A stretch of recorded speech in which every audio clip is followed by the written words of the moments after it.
AP ఎన్నికల్లో YCP దారుణంగా ఓడిపోవడానికి కారణమేంటని ఆ పార్టీ నాయకులు మల్లగుల్లలు పడుతున్నారు. ఏదో జరిగిందని జగన్ ఏవో అనుమానాలు వ్యక్తం చేశారు. వైసీపీ ఓటమికి వైఎస్ షర్మిల కూడా కారణమని కేడర్ భావిస్తుంది. సరిగ్గా ఎన్నికల ముందు ఏపీ కాంగ్రెస్లోకి ఎంట్రీ ఇచ్చిన షర్మిల 10 స్థానాల్లో వైసీపీ ఓట్లకు గండి కొట్టి హస్తాన్ని 3వ స్థానంలో నిలిపారు. కాంగ్రెస్ పోటీ చేసిన 100కు పైగా స్థానాల్లో కూటమి అభ్యర్థులు విజయం సాధించారు. వీరిలో కొందరు 5 నుంచి 20,000 ఓట్ల మెజారిటీతో గట్టెక్కారు. కాంగ్రెస్ కు చాలా నియోజకవర్గాల్లో 1000 నుంచి 25,000 ఓట్లు పడ్డాయి. అవి తమ అభ్యర్థులకు పడి ఉంటే పరిస్థితి మరోలా ఉండేదని వైసీపీ నాయకులు అంటున్నారు. ధర్మవరంలో బీజేపీ అభ్యర్థి సత్యకుమార్ యాదవ్ వైసీపీ అభ్యర్థిపై కేవలం 3,734 ఓట్ల తేడాతో గెలిచారు.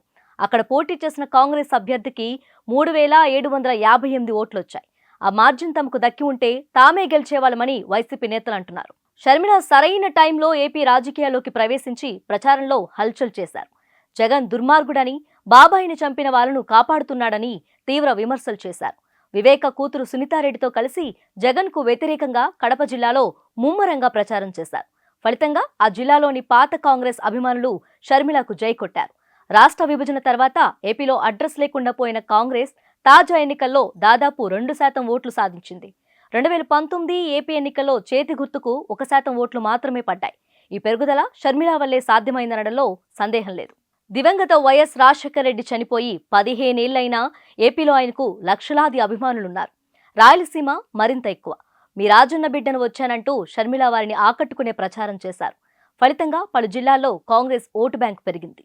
కడప అసెంబ్లీ నియోజకవర్గంలో కాంగ్రెస్ అభ్యర్థి ఫజల్ అలీఖాన్ కు 24,500 ఓట్లు పడ్డాయి. ఇక్కడ టీడీపీ అభ్యర్థి మాధవి 18,000 ఓట్ల చిల్లరతో గెలిచారు.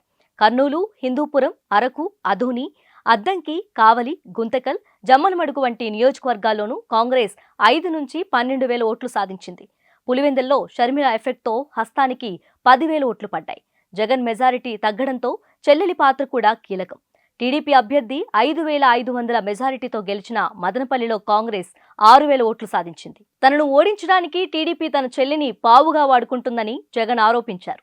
షర్మిలను చంద్రబాబు స్టార్ క్యాంపెయినర్ అని దుయ్యబడ్డారు. వైసీపీ కేడర్ కూడా ఆమెను దూషించింది. ఆమె అసలు రాజశేఖర రెడ్డికే పుట్టలేదని, ఆమె పేరు మెరుసుపల్లి షర్మిలా శాస్త్రి అని కసిగా తిట్టింది. అయినా షర్మిల వెనక్కి తగ్గకుండా ప్రచారంలో పాల్గొన్నారు. వయస్సును అభిమానించే క్రైస్తవుల్లో ఓ సెక్షన్ ఆమె వైపు మొగ్గు చూపుతారనే అంచనాలు వెలువడ్డాయి.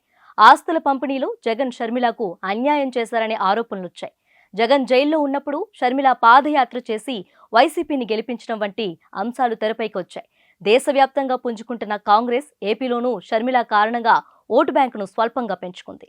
జగన్ ఓటమిలో షర్మిల పాత్ర ఎంతో ఎన్నికల ఫలితాలు పూర్తిస్థాయిలో వెలువడ్డాక స్పష్టత వచ్చే అవకాశం ఉంది.